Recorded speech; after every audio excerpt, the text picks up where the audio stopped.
Praise the Lord. प्रभु को धन्यवाद, प्रभु की स्तुति हो।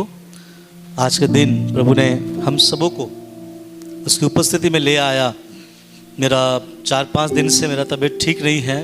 तबीयत ठीक नहीं मतलब बुखार वगैरह नहीं है, लेकिन जीभ में छाला है, जिसके कारण से बात करने में परेशानी है। इसलिए आज वैसे जितना होगा मैं परमेश्वर का वचन मैं बोलना चाहता हूँ।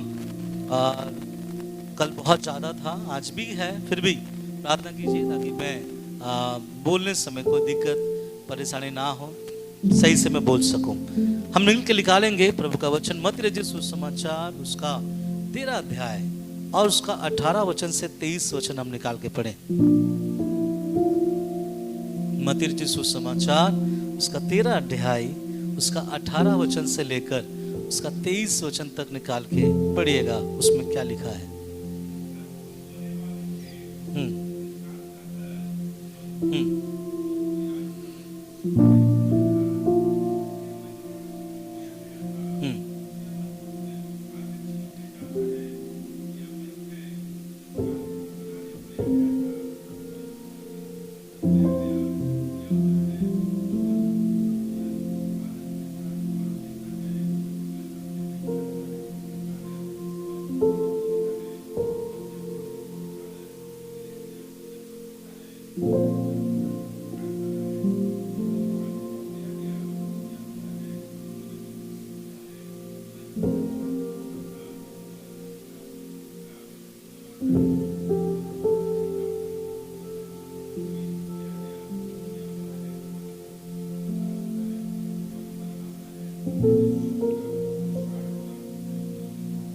Praise the Lord, hallelujah.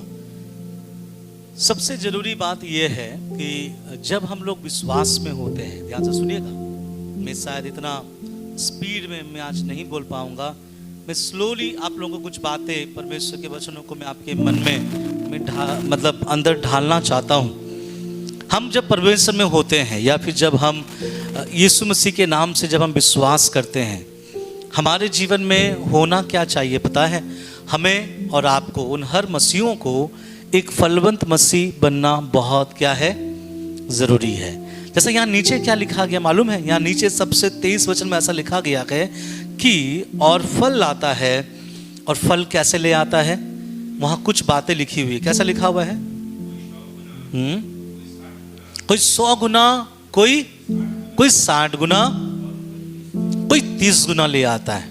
देखिए नीचे लिखा गया है कि फल ले आ रहा है, और फल का जो गुना है कोई 100 गुना, कोई 60 गुना और कोई 30 गुना। आपको मालूम है जब हम विश्वास में आ जाते हैं, जब हम मसीही बन जाते हैं, जब हमारा जीवन यीशु मसीह में आ जाता है, मैं और आप जब परिवर्तित हो जाते हैं, हमें एक फलवंत मसीह बनना बहुत ज़रूरी है, जिसके ज़िंदगी में 100 गुना, 60 गुना और 30 गुना फलवंत मसीह होना, दिखाई देना ज़रूरी है। अगर हमारे जीवन में फलवंत मसीह हम नहीं हैं, हम एक फ्रूटफुल क्रिश्चियंस अगर नहीं हैं, अब फलवंत मसीह के बारे में जब है मैं बताऊंगा आपको। कभी कभी हम सोचेंगे कि क्यों हम मसीह में फलवंत नहीं हो पाते हैं, वाई, कारण क्या है हम मसीह में फलवंत नहीं हो पा रहे।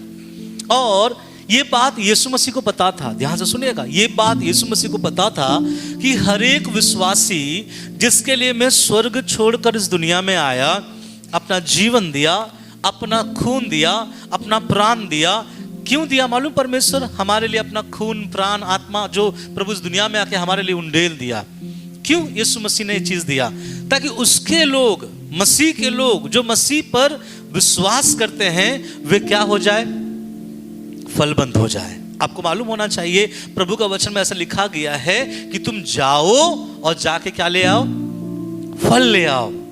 तो यीशु मसीह का ये मनोकामना है, यीशु मसीह का ये एक आशा है उनके विश्वासियों के साथ। और यीशु मसीह हर एक विश्वासियों को इस दुनिया में उद्धार में ले आने का सबसे बड़ा कारण ये है कि मैं और आप एक फलवंत मसीह बन जाए, एक फ्रूटफुल क्रिश्चियंस बन जाए।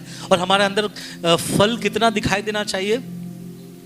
बोलिए, 100 गुना, 30 गुना। और ये फलबंद अगर हमारे जीवन में नहीं हो पा रहा है तो कारण क्या है? क्या कारण है कि मसीह लोग फलबंद नहीं हो पा रहे?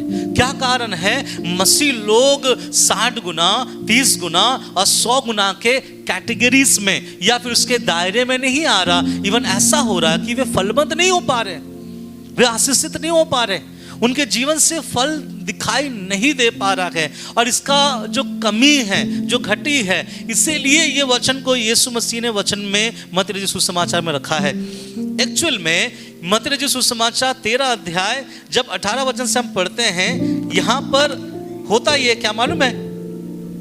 यहाँ पर ये है कि यीशु मसीह वचन के अनुवाद को करता है, यीशु मसीह वचन को समझा रहा है। लेकिन यही वचन को पहले यीशु मसीह ने कहा था। अगर आपको याद होगा, यीशु मसीह ने इसी मत्ती रचित सुसमाचार 13 अध्याय का अगर आप पहले पढ़ लेंगे तो आपको वहां पे मिल जाएगा 3 वचन से। 13 अध्याय का 3 वचन में क्या लिखा गया? और उसने उनसे दृष्टांतों में बहुत सी बातें कही और क्या कहा? एक बोने वाला बीज बोने निकला। सब बोले हालेलुया।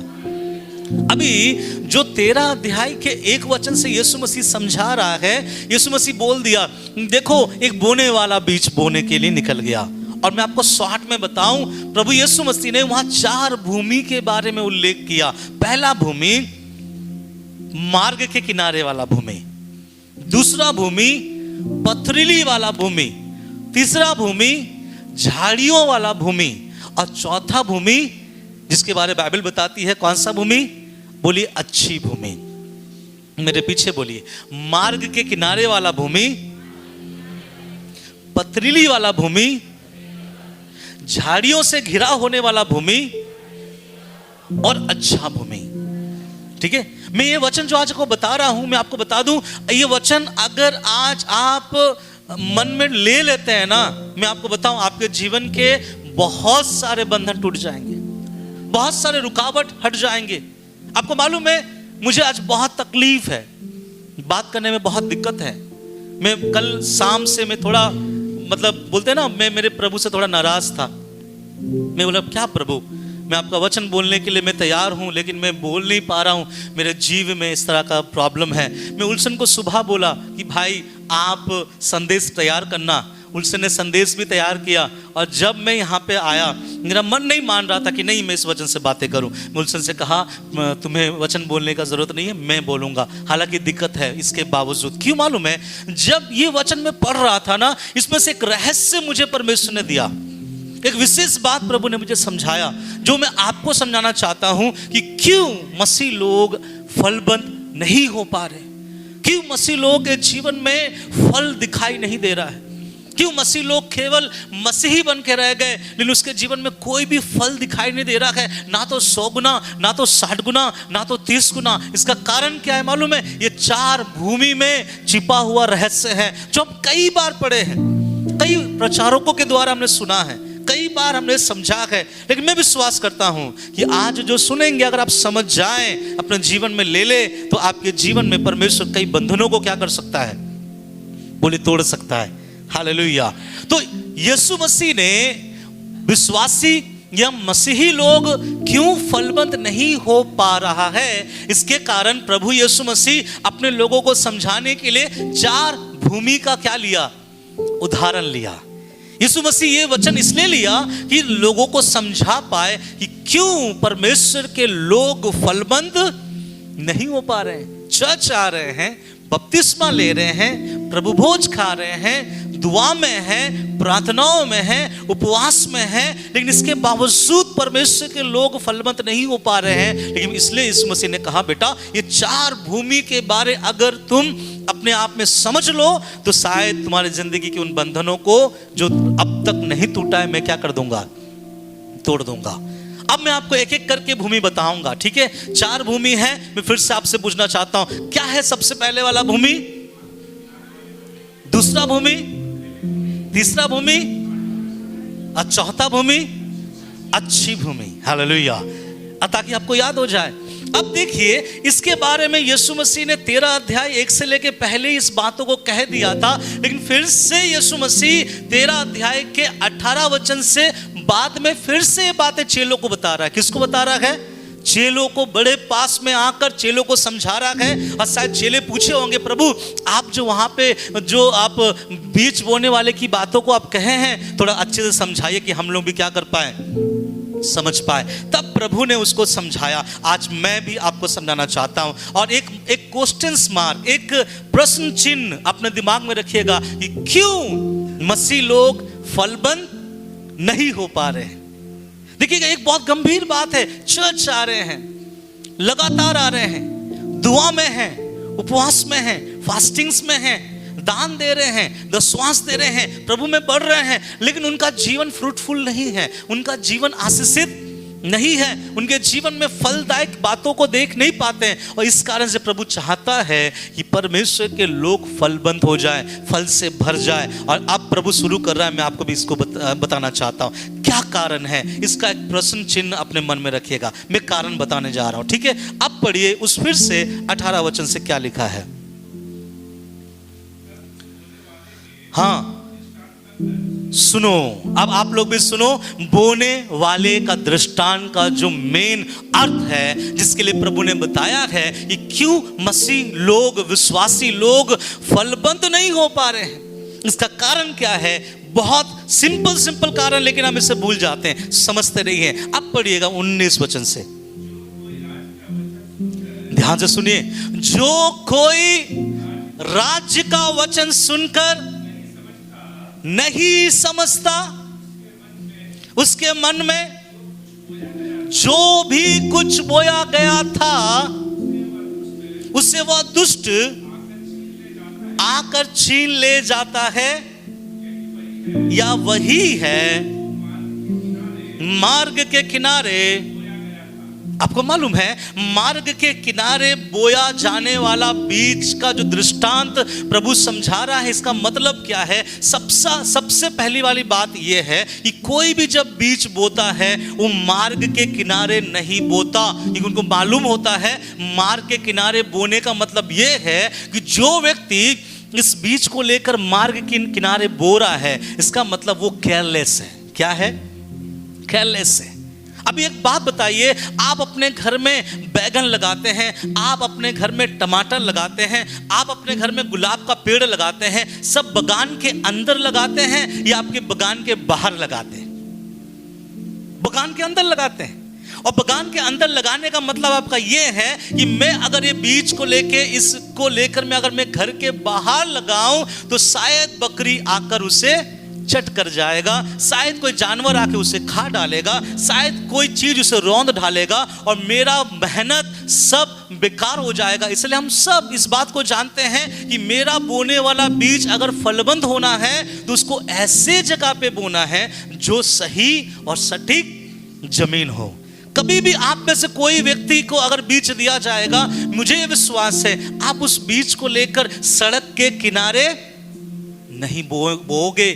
लेकिन ये बड़े दुर्भाग्यपूर्ण बात है कि मसीह लोग परमेश्वर का दिया हुआ वचनों को सड़क के किनारे बोता है। That means they are careless believers. वो एक ऐसा विश्वासी गण है कि परमेश्वर के राज्य के वचनों को सुनता है और उसको बोता कहाँ है? सड़क के किनारे। और उसको उस बात का फर्क नहीं पड़ता कि कोई उसे उठा ले जाएगा, कोई उसे रौंद देगा, कोई इसे खत्म कर देगा, कोई इसको यहाँ से चुरा लेगा, उसको इस बात का फर्क नहीं पड़ता। याद रखिए, परमेश्वर का वचन कहता क्या मालूम है? क्यों मसीह लोग फलबंद नहीं हो पाते मालूम है? The reason is, कारण यह है कि मसीह लोग परमेश्वर के वचन जब सुनते हैं तो उसको क्या नहीं करते। देखिए वहां लिखा है वचन में, उसका आंसर है 19 वचन पढ़िए। जो कोई राज्य का वचन सुनकर नहीं समझता। अभी यहां जितने लोग बैठे हुए हैं, सामने बच्चे से लेके पीछे बैठने वाले सारे लोग, मैं आपसे पूछना चाहता हूं, इतने साल से आप प्रभु के विश्वासी हैं, इतने साल से आप परमेश्वर में चल रहे हैं, लेकिन क्या जब हर संडे आप प्रभु के पास आते हैं, परमेश्वर का दास प्रचार करता है, वचन पढ़ा जाता है, क्या वो वचन को सुनकर आप उस वचन को समझते हैं, या फिर आप उसे नहीं समझकर घर चले जाते हैं कि भैया देख लेंगे, आने वाला इतवार फिर आएंगे, फिर बैठेंगे और फिर मैं सुनूंगा। बड़ा मैं गंभीर बात बोल रहा हूं।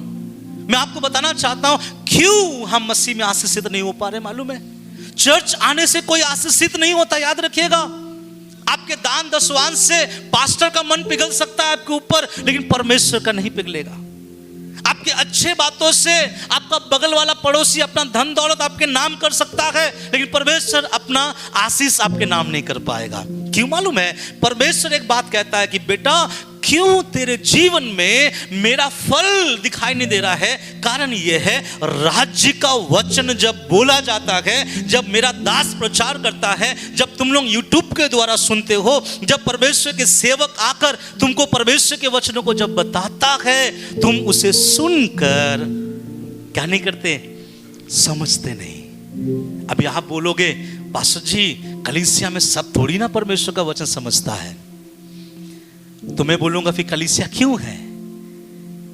सिर्फ हालेलुया स्तुति गाने के लिए, दान दशवांश, गवाही, प्रभु की स्तुति करो, महिमा करो, इसके लिए नहीं। परमेश्वर का वचन कह रहा है, मालूम है तुम फलवंत क्यों नहीं हो पा रहे हो? क्योंकि तुम चर्च तो आते हो, तुम्हारा ध्यान कहीं और है, और जब प्रभु का दास प्रचार करता है, तुम उस वचन को सुनते हो, लेकिन उस वचन को समझने लायक अपना दिमाग नहीं लगाते। और प्रभु का दास 1 घंटा खड़ा खड़ा चिल्ला कर चला जाता है, और उसके बाद जब तुमसे पूछा जाता है, और जब तुम अपने आप से पूछते हो घर में जाकर, क्या मैंने आज जो प्रचार किया था मैंने समझा? तो वहां पे आंसर क्या आता है? नहीं समझा। पता नहीं पास्टर क्या क्या बोल रहा था, पता नहीं पास्टर चिल्ला चिल्ला कर कुछ तो बोल रहा था, बड़ा मस्त तो था, अच्छा तो लग रहा था, लेकिन आपको क्या मालूम सिस्टर जी, आपको कुछ समझ में आया? ब्रदर जी आपको कुछ समझ में आया? तो हमारा आंसर क्या होता है? मुझे परमेश्वर का वचन समझ में नहीं आया। सुन लीजिए बड़े ध्यान से, हम चर्च आते हैं, बहुत अच्छी बात है, लेकिन यहां से खड़ा होकर जब परमेश्वर का दास आपको प्रचार करता है, अगर वो वचन को आप सुनकर उसको अगर नहीं समझते हैं, और नहीं समझते हैं, इसका मतलब ये नहीं कि आप नासमझ हैं। नहीं समझने का मतलब कुछ कारण हो सकता है। क्या? आपका ध्यान परमेश्वर के वचन में नहीं है, आपका ध्यान आपके घर की बातों में है, या तो आपको नींद आ रहा है। कुछ लोग ऐसा बोलते, पास्टर जी आपका वचन बहुत अच्छा लगता है। अरे भाई क्या बात है, मेरा वचन क्यों अच्छा लगता है? पता नहीं, मैं रात को काम करके सोता हूं तो नींद नहीं आता है, मेरा पलंग बहुत अच्छा है, गद्दा बहुत अच्छा है, एसी वाला रूम है, लेकिन उसमें नींद नहीं आता। लेकिन जब मैं कलीसिया आता, प्रचार शुरू करते, मैं बताना क्या बताऊं, मुझे नींद बड़ा अच्छा आता है। क्यों? जब आप प्रचार शुरू करते हो, मुझे आपके प्रचार में नींद बहुत अच्छा आता है। ध्यान से सुनिएगा। और इसमें होता क्या मालूम है? ये मैं नहीं कहता कि मेरा प्रचार मत सुनो, मेरे प्रचार सुनने से आप आशीषित हो जाओगे, नहीं नहीं। परमेश्वर का वचन कहता है कि क्यों आज परमेश्वर के लोग फलवंत नहीं है, क्यों परमेश्वर के लोग 100 गुना 60 गुना 30 गुना फल नहीं लेके आ पा रहे? मालूम है क्यों? कारण यह है, वे कलीसिया में आके बैठते हैं, आराधना करते हैं, महिमा करते हैं, जो कुछ करना है प्रभु के लिए करते हैं, लेकिन जब वचन की बारी आती है, जब वचन का समय होता है, जब परमेश्वर का दास यहाँ से वचन प्रचार करता है, तो वचन सुनता है लेकिन वचन समझता नहीं। अभी जितने बच्चे हैं आप लोगों को समझ में आएगा, जब आप स्कूल में जाते हैं, आपका मैथ्स टीचर जब आपको मैथ सिखाता है और आपको उसमें कुछ फॉर्मूला समझाता है कि ऐसा ऐसा ऐसा फॉर्मूला है, अगर मान लीजिए उस फॉर्मूला को अगर मैं और आप स्कूल पे पढ़ते समय अगर उस फॉर्मूला को नहीं समझे, तो आप बताइए एग्जाम में मैं और आप पेपर में क्या लिखेंगे? 0 आएगा। क्योंकि जब फॉर्मूला समझा रहा था, मैंने उस फॉर्मूला को सुना जरूर, लेकिन उस फॉर्मूला को मैंने क्या नहीं किया? समझानी। आप ध्यान से सुनिएगा, जब हम कलीसिया आते हैं, क्यों हमारा आत्मिक जिंदगी आशीषित नहीं हो पाता है, क्यों हम फलवंत नहीं हो पाते हैं? बिकॉज ये प्रभु के दास गण प्रचार करते हैं, लेकिन विश्वासी केवल प्रचार सुनते हैं और विश्वासी प्रचार को समझते नहीं। आपको मालूम है, आशीषित आप तब हो जाओगे ना जब आप परमेश्वर के वचनों को क्या करोगे? समझोगे। जब आप परमेश्वर के एक एक वचनों को समझोगे। आज समझने वाला व्यक्ति ज्यादा यहाँ वहाँ की बातें नहीं करेगा। समझने वाला व्यक्ति आज के वचनों को लेकर अपने घर जाएगा और घर जाकर समय निकालकर आज ही का आज उसको फिर से निकालेगा और फिर से निकालकर उस वचनों को फिर से अध्ययन करेगा कि प्रभु के दास कलीसिया में क्या प्रचार किया। क्यों मालूम है? जब आप वचन नहीं समझते तो मेरा परमेश्वर आपके पेड़ में फल भी नहीं देगा। आप फ्रूटफुल नहीं हो पाओगे। आपका पेड़ हरा भरा दिखेगा, आप बहुत अच्छे से दिखोगे, आपका आत्मिक जिंदगी बहुत अच्छा दिखेगा, आप बहुत अच्छे ताली बजाओगे, बहुत अच्छे गीत गाओगे, बहुत अच्छी आराधना करोगे, लेकिन अगर आत्मिक तौर से आपकी जिंदगी को झांका जाए या टटोला जाए तो आप में एक भी फल आपके परमेश्वर को दिखेगा नहीं। कि मालूम है फल कैसे आता है? फल वचन सुनने से नहीं आता है। कोई बता पाएगा कहां लिखा गया है? एक वचन लिखा गया रोमियो में कि विश्वास सुनने से और सुनना मसीह के वचन से होता है। आपको मालूम है यही कारण है आज कई लोग चर्च आ रहे हैं, फलवंत नहीं है। कारण है वे आते हैं और परमेश्वर का वचन समझ नहीं पाते और समझने का कोशिश नहीं करते। जब परमेश्वर का वचन बोया जाता है तब हमें याद आता है अरे आज तो उनको उधार देना है। जब परमेश्वर का वचन हम बोया जाता है तब हमारे मन में कुछ और बातें चलती रहती है, हमारे मन में कुछ और संघर्ष होते रहता है, परिवार के बारे में, इसके बारे में, उसके बारे में, हस्बैंड के बारे में, वाइफ के बारे में, वहाँ के बारे में, वहाँ के बारे में। जब हम यहाँ वहाँ की बातें सुनते हैं तो यहाँ क्या लिखा गया, मैं डराना नहीं चाहता, ध्यान से सुनिए। जो वचन नहीं समझता, कलीसिया आकर केवल सुनता और चला जाता है, उसके साथ क्या होता है मालूम है? देखिए प्रभु का वचन क्या कहता है, फिर से पढ़िएगा 19 वचन में क्या लिखा गया है, ध्यान से सुनिए। हाँ, जो कोई परमेश्वर का वचन सुनकर नहीं समझता, सुनिए, उसके मन में,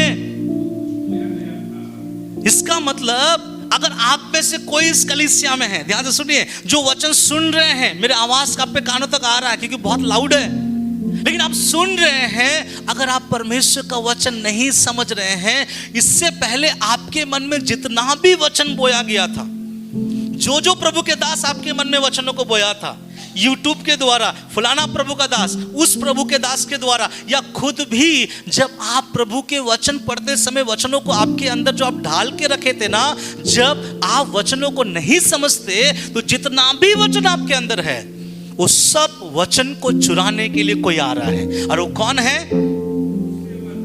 उससे वह दुष्ट आकर छीन ले जाता है। हालेलुया।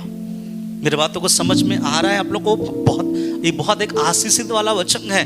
हम अगर कलीसिया में वचन सुनते हैं और नहीं समझते, इससे पहले जितना भी वचन मेरे हृदय में है, जितना भी मैंने प्रभु के दास के वचनों को सुन रखा है, जितना भी मैंने भजन संगीता इतना का इतना याद किया है, भजन संगीता उतना का उतना मैंने याद कर लिया है, प्रभु कहता है बेटा अगर तू वचन सुनकर नहीं समझता, समझने लायक अपने मन को नहीं देता, एक दुष्ट आएगा, अर्थात एक शैतान जो है वो आएगा और तेरे हृदय से सारा जो बीज, जो वचन है, उसको क्या करेगा? छीन कर लेके चला जाएगा। और तू कैसे हो जाएगा मालूम है? तू ऐसे होगा मानो कोई बीच सड़क के किनारे बोया गया है। Careless people.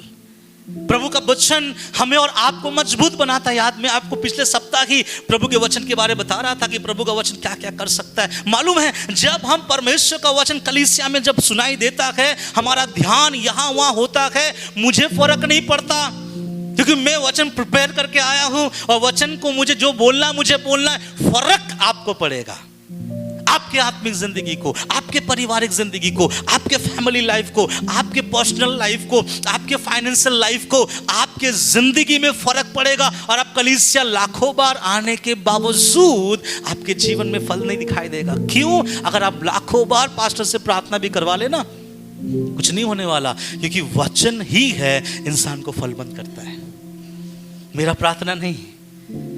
भले मेरी प्रार्थना से प्रभु चंगाई देता होगा आप लोगों को, ये प्रभु का धन्यवाद है, प्रभु का महिमा हो, मेरी प्रार्थना के द्वारा प्रभु कार्य करता होगा। मैं मना नहीं करता कि प्रार्थना के द्वारा कार्य नहीं होता, लेकिन अगर किसी को इस जमीन से ऊपर उठना, प्रभु के लिए बढ़ना है, तो एक बीज है और वह परमेश्वर का वचन।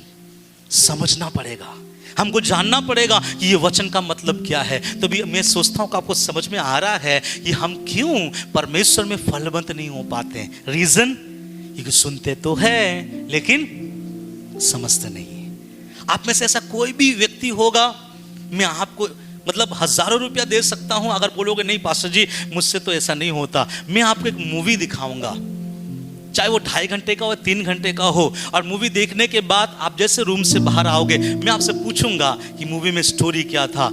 आप, मुझे विश्वास है कि आप स्टोरी बड़े आराम से, बड़े अच्छे तरीके से क्या कर सकते हैं, बता सकते हैं। इसका मतलब आपने केवल वो फिल्म देखा नहीं, बल्कि उस फिल्म को समझा भी। लेकिन ये बड़े दुर्भाग्य वाली बात है कि फिल्म 3 घंटा हमें याद रहता है, लेकिन चर्च का 1 घंटा प्रीचिंग हमें याद नहीं रहता है। और जब याद नहीं रहता है तो फिर वो आएगा, कौन आएगा? बाइबल कहता है दुष्ट। अरे दुष्ट किसके किसके कौन से वाले जमीन में आ रहा है मालूम है? जो जमीन वचन का केयर नहीं करता, जो जमीन वचन को महत्वपूर्ण नहीं मानता, जो जमीन केवल वचन को सुनता है और उसको ऐसा जगह में फेंक के रखता है मानो सड़क के किनारे, बाउंड्री के अंदर नहीं, बाउंड्री के बाहर। और वो दुष्ट आकर हमारे अंदर से परमेश्वर का बहुमूल्य वचन, जो कुछ दिन बाद मुझे और आपको फलबंद बना सकता है, वो फलबंद बनाने वाला वचनों को मुझसे और आपसे क्या करता है, छीन लेता है। और आप पिछले संडे जो शून्य से शुरू किए थे, इस संडे भी शून्य से शुरू करोगे, फिर आने वाला साल भी शून्य से। और हमें लगेगा कि प्रभु मैं आप में आ तो रहा हूं, मीटिंग्स अटेंड कर रहा हूं, दुआ में बहुत हूं, पास्टर जो कहता है मैं उसके बातों को सुनता हूं, लेकिन मैं क्यों आशीषित नहीं हो पाता हूं? प्रभु कहेगा बेटा इसलिए क्योंकि तू सुनकर समझता नहीं। आज यहाँ जितने लोग हैं ना, जो प्रभु के वचन केवल सुन रहे हैं, अगर नहीं समझ रहे हैं, मैं आपको बता देना चाहता हूं, आ रहा है कोई दुष्ट आपके अंदर जितना भी वचन है ना, वो वचनों को चुराने के लिए। जो मैं बता रहा हूं वो तो चुराएगा ही चुराएगा, और वो भी चुराएगा जो आप आज तक अपने जीवन में क्या करके रखे हैं, स्टोर करके रखे हैं। अरे कौन सा जमीन है? क्या मुझे और आपको ऐसा जमीन बनना चाहिए कि प्रभु तेरे वचनों को लिया और मार्ग के किनारे ऐसे फेंक दिया मानो उस वचन का कोई मूल्य नहीं है। हालेलुया। आज भी मैंने ऐसे लोगों को देखा है कि वो प्रभु के वचनों को बड़े प्यार से अपने सीने से लगा के रखता है, प्रभु के वचनों को बड़े प्यार से अपने घर के कबर्ड में रखता है, प्रभु के वचनों को बड़े प्यार से पढ़ता है और लंबे समय तक पढ़ता है, उसे आदर, उसे सम्मान देता है और बैठकर घंटों उस वचन के ऊपर ध्यान करता रहता है। क्यों मालूम है? कि उस व्यक्ति को एक कुंजी पता चल गया कि मैं अगर वचन समझूंगा तो मेरा जीवन में मैं फलवंत हो सकता हूं, मैं ब्लेस्ड हो सकता हूं। मैं आपको एक बात बताऊं, प्रभु के वचन में लिखा गया है, पढ़ने का जरूरत नहीं है, भजन संगीता 1 में लिखा गया है, वो पुरुष जो परमेश्वर की व्यवस्था पर रात और दिन ध्यान और मनन करते रहता है, और लिखा गया वो पुरुष जो भी करे उसका काम सफल होगा। हालेलुया।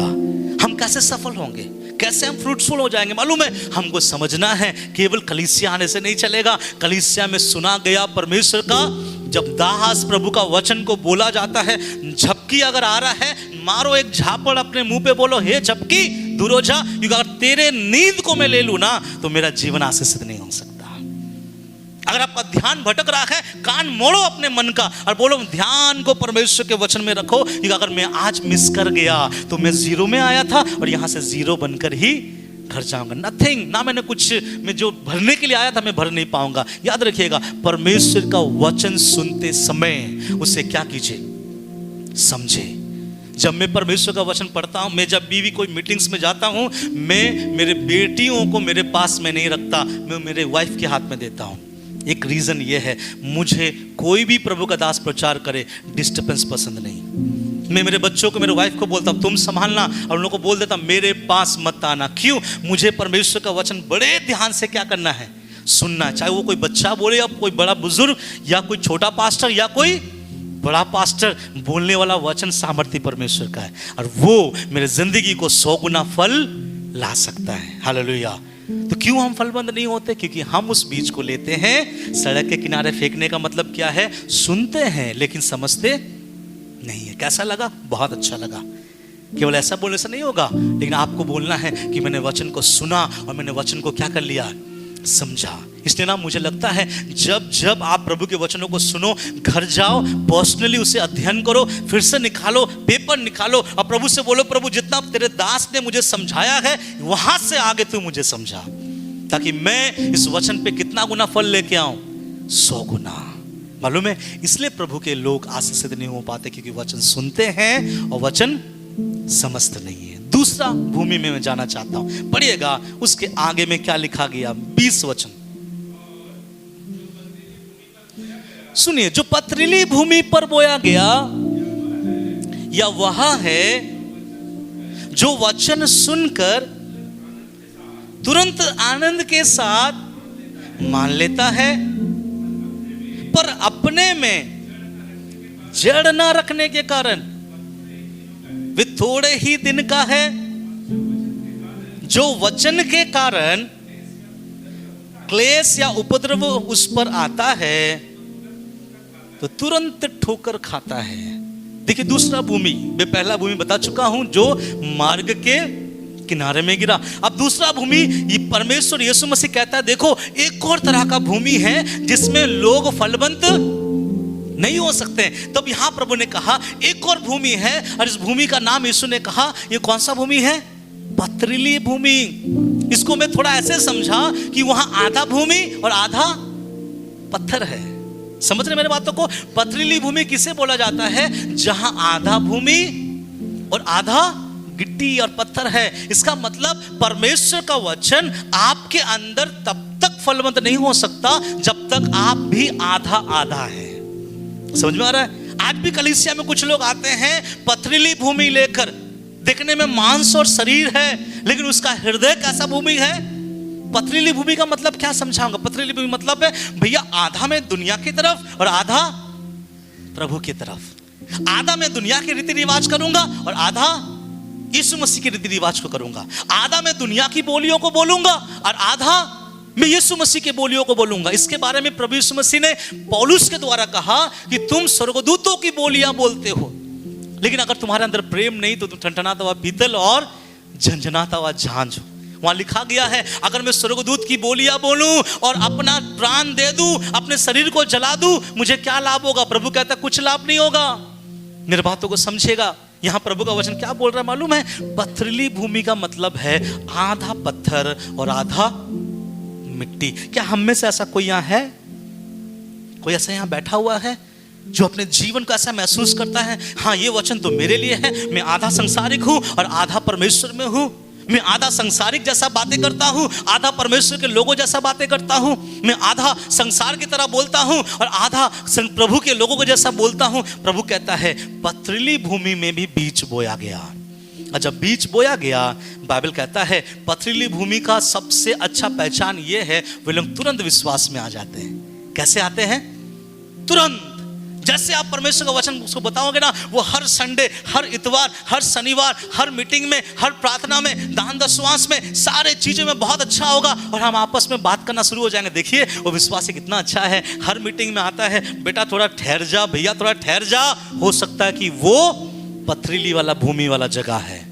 और मालूम है जो परमेश्वर का वचन तुरंत सुन के मान लिया, इसका मतलब ये नहीं है कि शायद वो मान लिया। बाइबल कहता है पथरीली भूमि पर जो बीज जाता है वो बहुत तुरंत मान लेता है, तुरंत प्रभु को क्या करता है? विश्वास करता है, तुरंत आराधना, तुरंत महिमा, तुरंत सब कुछ करता है। उससे बोला जाएगा भैया ये मत पहनना, तुरंत उतार के खोल देगा। उससे बोलेगा ये मत करो, तुरंत नहीं करेगा। उससे कहा जाएगा वहां मत जाना, तुरंत जाना बंद कर देगा। बट कुछ ही दिनों के अंदर जो चीज वो छोड़ता है दोबारा उसी में लौट के आता है, बिकॉज उसका जमीन ही दो जमीन है। कौन सा?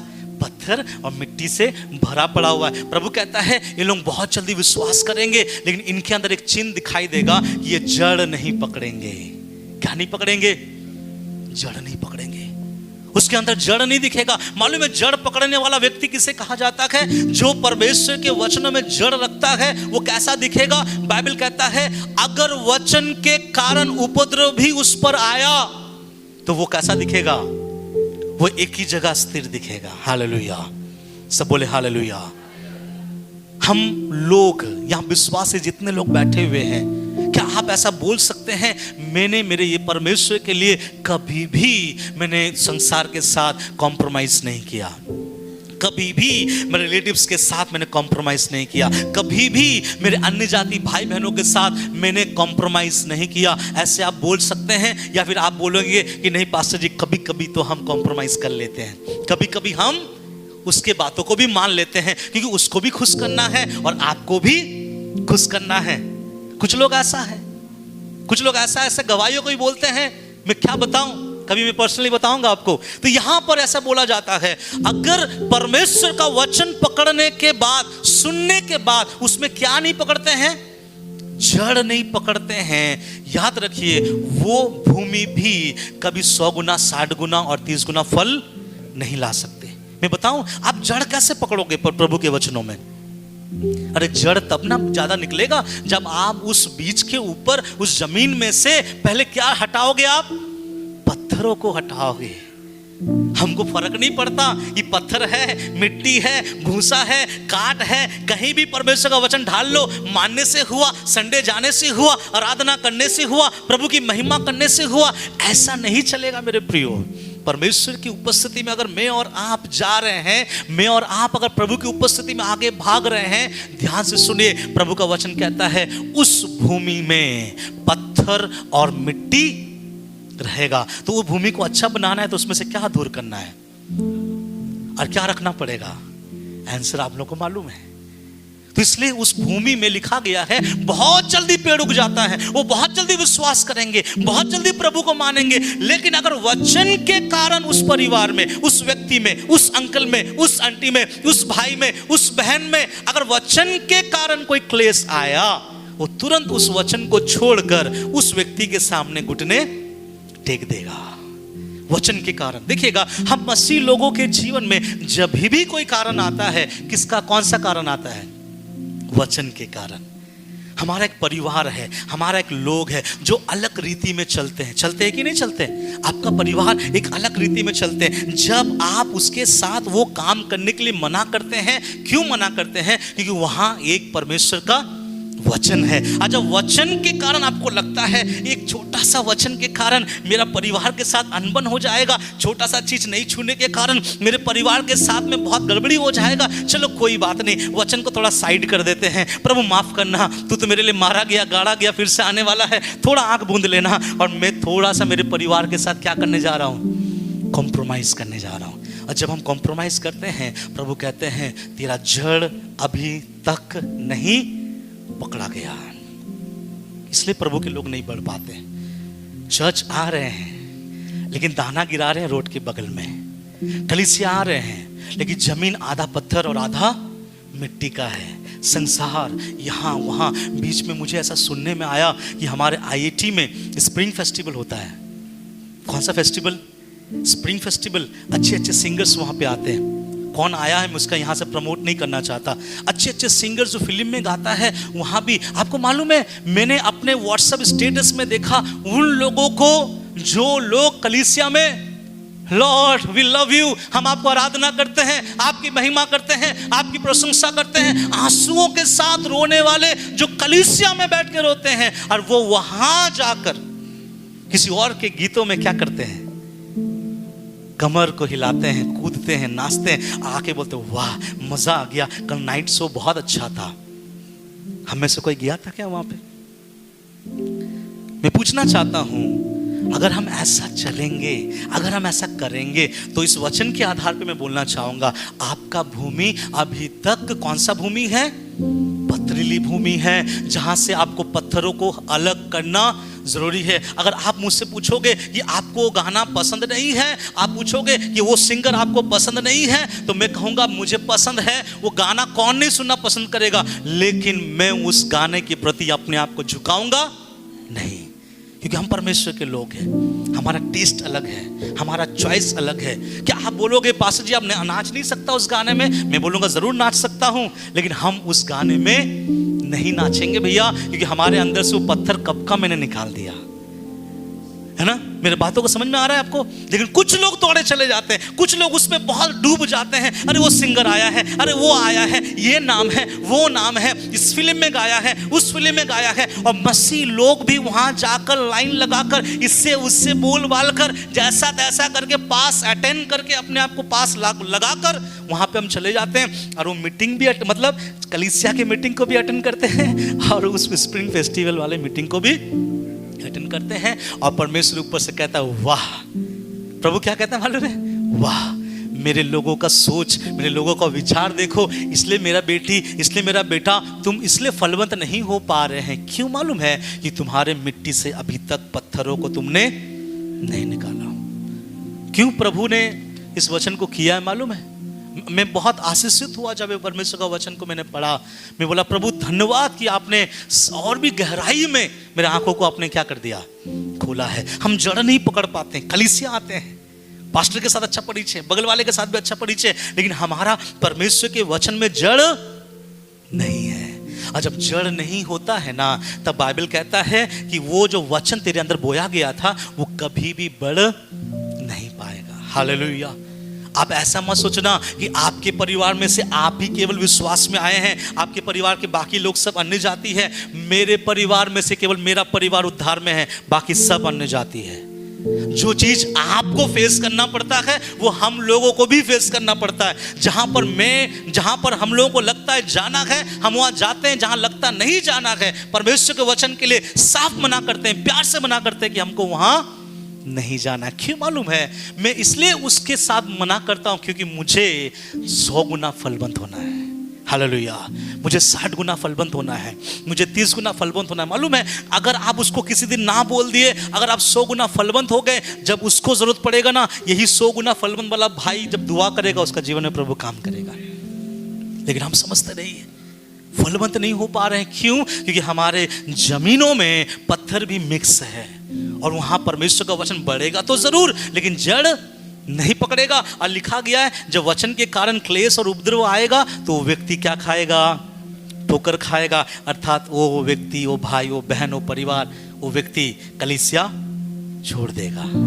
जब पूछा जाएगा आप कलीसिया क्यों छोड़ दिए, तो वो कहेगा मैं कलीसिया आता हूँ तो ये बातें हैं, वहाँ से है, वहाँ से है। इसका मतलब वो व्यक्ति जो कुछ दिन कलीसिया आ रहे थे आज नहीं आ रहा है। वे कौन लोग हैं? परमेश्वर के वचन के अनुसार वे कौन लोग हैं? वे पथरीली भूमि वाले व्यक्ति है। उनके लिए दुआ करो आप लोगों की, प्रभु उसके भूमि में से पत्थर को क्या करो, निकाल दीजिए। ये दूसरा भूमि है, इसलिए मसीह लोग फलबंद नहीं हो पा रहे।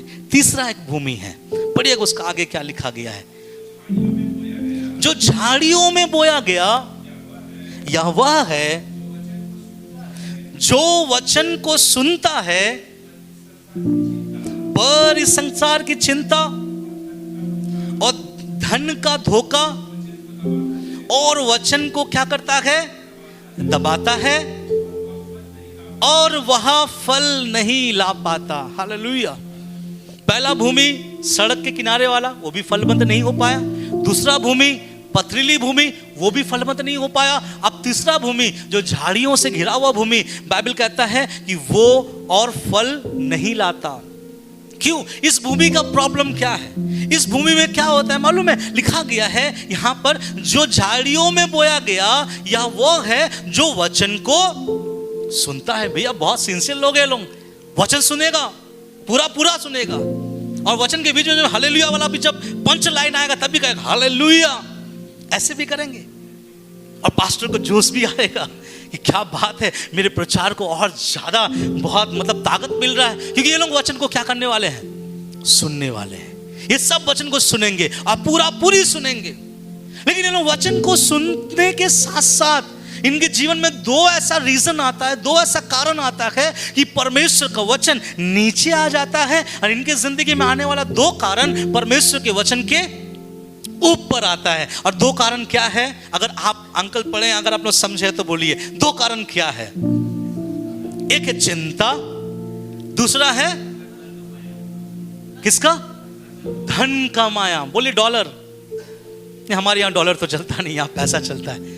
तो यहां प्रभु का वचन क्या कह रहा है? एक है चिंता और दूसरा है धन का धोखा। यहां लिखा है धन का धोखा, जो सुनने वाले तेरे जीवन में परमेश्वर के वचनों को कहां ले आता है?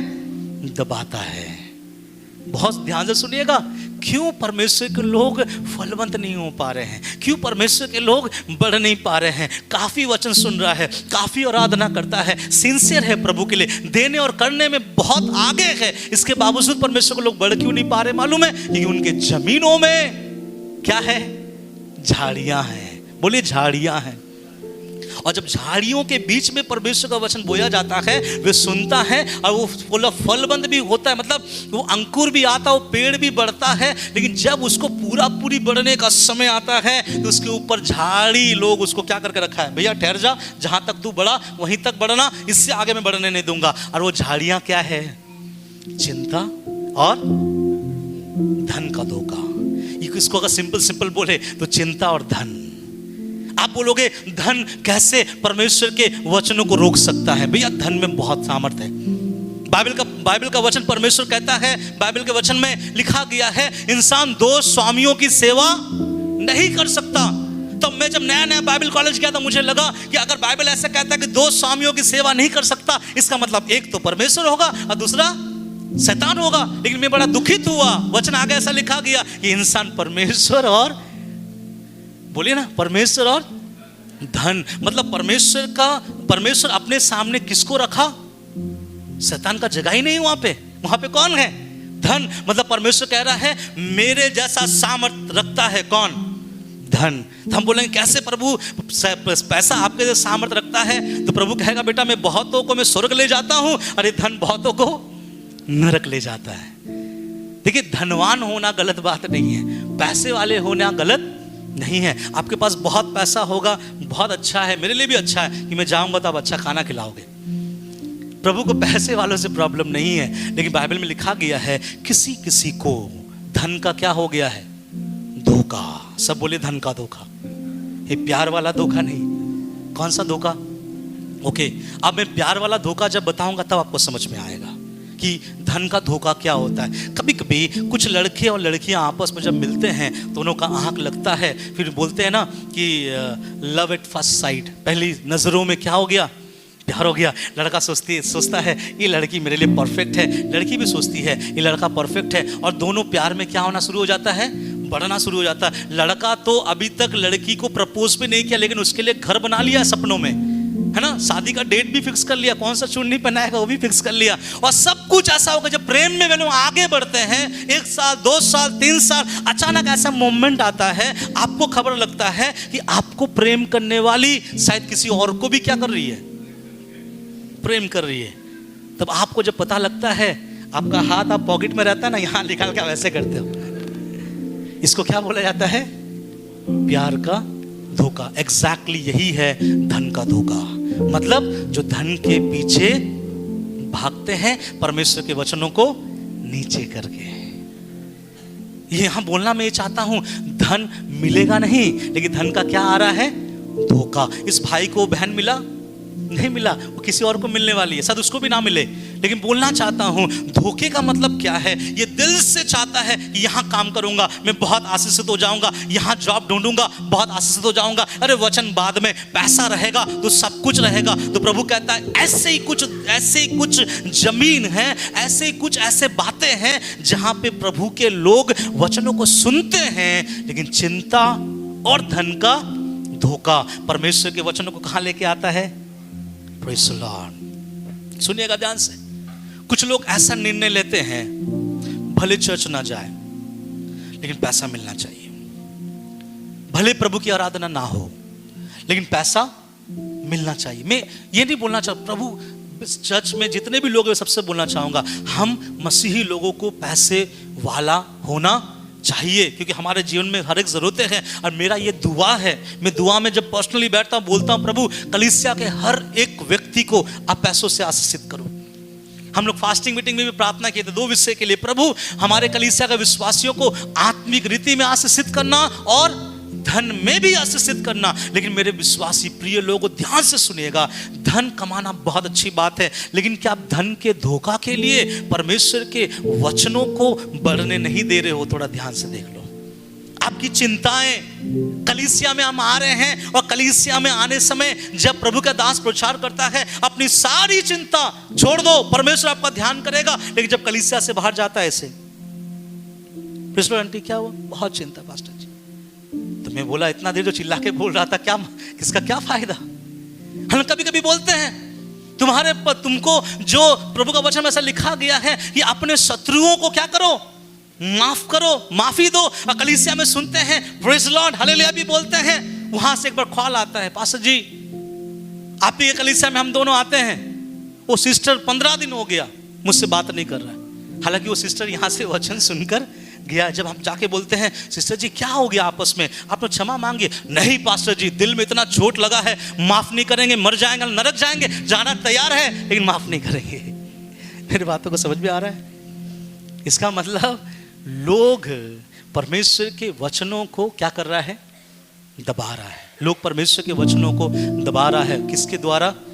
चिंताओं के द्वारा। और जब परमेश्वर का वचन बोला जा रहा है, उसको वैसा वे लोग अपने जीवन में नहीं ले आ पा रहे। मालूम है, इसी कारण से ये 3 जमीन में बंजरपन छाया हुआ है। अभी मैं वचन के साथ आपको बोलना चाहूंगा, अगर हमारे बीच में ऐसा कोई जमीन है, सड़क के किनारे वाला जमीन, पथरीली वाला जमीन और झाड़ियों वाला जमीन, तो अपने जमीनों को क्या करो? ठीक करो। कैसे ठीक करेंगे मालूम है? आखिरी वाले जमीन को थोड़ा देख लो। अब देखिए 23 वचन पढ़िएगा, उसमें क्या लिखा है। हाँ, इस जमीन का एक नाम है। सब मेरे साथ बोलिए, इस जमीन का एक नाम है। बोलिए, अच्छी भूमि, जिसको हिंदी में बोला जाता है गुड सॉइल, इंग्लिश में बोलते हैं गुड सॉइल। अच्छी भूमि, एक अच्छा जमीन यहां पे लिखा गया है। और यहां कुछ और अच्छा बातें नहीं लिखा गया है, यहां लिखा गया है ये अच्छी भूमि। आगे, जो अच्छी भूमि में बोया गया या वह है। हाँ, यहां पे एक विशेष बात है, थोड़ा पिन पॉइंट कीजिएगा। जो वचन को सुनकर, ये शब्द कहां आया था? अगर आप आज वचन ध्यान से सुन रहे, पहले वाले वचन में आया था। क्या लिखा गया? राज्य का यह सुसमाचार, राज्य का यह संदेश जो सुनता है और नहीं समझता है, तुम्हारे पास दुष्ट आएगा और जो भी तुम्हारे पास वचन उसको क्या करेगा? छीन के ले आएगा। आप परमेश्वर धीरे धीरे अपने वचनों को समाप्ति पे ले आ रहा है, और समाप्ति में लेके आके क्या कह रहा है मालूम है? जो वचन को सुनकर और क्या करता है? समझता है। बगल वालों को बोलिए, भैया आप समझते हैं तो? चर्च आते समझते हैं ना? ये आपके बेनिफिट के लिए, सच बता रहा हूं। परमेश्वर का वचन सुनने से आपके अंदर में तब आशीषित हो जाओगे जब आप परमेश्वर के वचनों को अपने इस छोटे से दिमाग में क्या करोगे? समझोगे। जिस दिन आप परमेश्वर का वचन समझोगे, आपके पड़ोसी आपको समझना शुरू करेगा। आपका देश, आपके लोग, आपके परिवार, आपके दोस्त लोग के दिमाग में ऐसे आएगा कि ये मेरा दोस्त, हम सब लोगों में परमेश्वर ने उसको ऊंचा किया है। मालूम है, जब हम परमेश्वर के वचन को नहीं समझते हैं, इसलिए दुनिया में मुझे और आपको भी लोग नहीं समझता है। कोई वैल्यू नहीं, कोई हमारा इज्जत नहीं, हमारा आदर नहीं। क्यों? क्योंकि हम परमेश्वर के उस वचन को नहीं समझते। यहाँ लिखा गया है अच्छी भूमि का मतलब क्या है? अच्छी भूमि का मतलब यह है जो वचन सुनकर उसको क्या करता है? समझता है। और जो वचन सुनकर समझता है वो कितना गुना फल लेके आता है? सब बोले 100 गुना, फिर बोले 60 गुना, फिर बोले 30 गुना। मालूम है, वचन सुनकर फल लाने का मतलब क्या है? मैं आपको बता दूं, फिर मैं समाप्त करूंगा। वचन जो बोला गया, मान लीजिए आज का वचन अगर आप सुने और आज का वचन के अनुसार आपके शरीरों में अगर कार्य नहीं कर रहा है, आपके व्यवहारिक जिंदगी में अगर कार्य नहीं हो रहा है, आपके बोली वचन में वचन अगर कार्य नहीं हुआ है, दैट मीन्स केवल आपने सुना है, फल नहीं आया। फल आएगा तो आपके शरीर में, आपके जीवन में क्या दिखेगा? फल, गुड, बदलाव दिखेगा, चेंज दिखेगा। आप देखिएगा, जब पेड़ में पत्ते रहते हैं ना, उस पेड़ को कोई देखना नहीं चाहता, लेकिन अगर उस पेड़ में पत्तों के साथ साथ फल है तो उस जगह पे बहुत लोग खड़े हो जाते हैं। हाँ, ये अलग बात है, कुछ पत्थर लेके खड़े होते हैं, जिसको पत्थर लेके खड़ा होना है खड़ा होने दीजिए, लेकिन हाँ, लोग खड़े जरूर होंगे। हालेलुया। हम कैसा पेड़ बनेंगे? फल वाला। और आप प्रभु से बोलिए, प्रभु मुझे 30 गुना नहीं बनना, मुझे 60 गुना भी नहीं बनना, कितना बनना है? 100 गुना। इसका मतलब प्रभु तेरा वचन जो तूने बोया है कलीसिया में, मैंने उसको अपने जीवन में ले लिया और आने वाला सप्ताह तक ऐसे बोऊंगा, ऐसे सींचूंगा, ऐसे पानियों को ढालूंगा, ऐसे मनन करूंगा कि जब आने वाला सप्ताह में कलीसिया में आऊंगा तो कैसा दिखूंगा? फलबंद। हालेलुया। अतः परमेश्वर कहेगा, मेरे लोग मेरे वचनों को सुनकर क्या हो रहा है? आशीषित हो रहा है। मालूम है, जब प्रभु का दास मूसा मर गया, प्रभु को सेवा किसी और को देना था, तब उसने ओहोसू को बुलाया। और ओहोसू को बुलाकर, मुझे लगता है अगर कोई भी जिम्मा किसी को दिया जाएगा तो वहाँ पे हम किसी को क्या बोलते हैं? अगर किसी का जिम्मा किसी को दिया जाता है तो हम उसको बुला के क्या बोलेंगे? कितना पढ़ा लिखा है बता? वो बोलेगा इतना पढ़ा लिखा। क्या क्या कर सकता है ये बता? वो बोलेगा हम ये कर सकते हैं। इतना वेट उठा सकता है? वो बोलेगा हाँ उठा सकते हैं। ठीक है, तू ये काम कर सकता है। परमेश्वर ओहोसू को बुलाया। ओहोसू को भी लगा होगा मेरा क्वालिफिकेशन पूछेगा, मैं क्या कर सकता हूँ ये पूछेगा। परमेश्वर ने ओहोसू से कुछ नहीं पूछा। परमेश्वर ने ओहोसू से एक बात बोला, बेटा मेरा दास मूसा ने तेरे हाथ में कुछ वचन दिया है? उसने कहा हाँ परमेश्वर दिया है, उसको मान, दुनिया का कोई लोग तुझे झुका नहीं पाएगा। यही बोला परमेश्वर। मैं बोलना ये चाहता हूँ, वचन हमारा स्ट्रेंथ है, याद रखिएगा। और वचन को अपने सड़क के किनारे मत ढालिए, वचन को पथरीली भूमि में मत ढालिए, वचन को झाड़ियों वाले जगह पर मत ढालिए। हम वचन को कहाँ डालें? अच्छी भूमि। और अच्छी भूमि कौन है? सिंपल आंसर, जो वचन सुनता और समझता। जो वचन सुनता और समझता, और वो व्यक्ति क्या ले आता है? फल ले आएगा। वो 100 गुना, वो 60 गुना, वो 30 गुना, मतलब फल जरूर ले आएगा। और मेरा परमेश्वर यहाँ कहता है कि तुम्हारे जिंदगी में तुम फलवंत हो जाओगे। अगर मैं अभी एक सवाल पूछूं, शायद आप लोगों के पास आंसर है, क्यों मसीह लोग फलवंत नहीं हो पाते? कारण है कि वो अपना बीज कहाँ बोते हैं? सड़क के किनारे।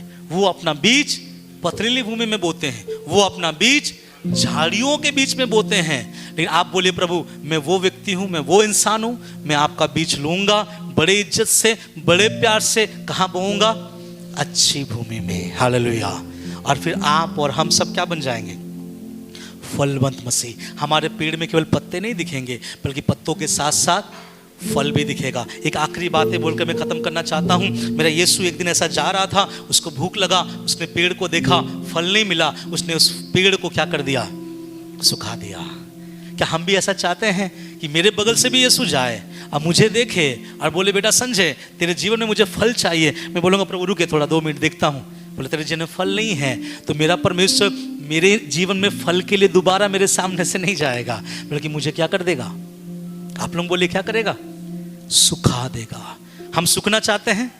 नहीं। हम कैसा होना चाहते हैं? फलबंद। अगर फलबंद होना चाहते हैं, दूसरे को बोलिए भैया अच्छी भूमि बन के दिखा, है ना। और एक बात इस चीज को याद रखिएगा, हर समय, चाहे यूट्यूब, चाहे आप फेसबुक, चाहे खुद प्रभु के वचनों को पढ़े, चाहे आप कलीसिया में प्रभु के वचनों को पढ़े, वचन सुनो और सुनकर क्या करो?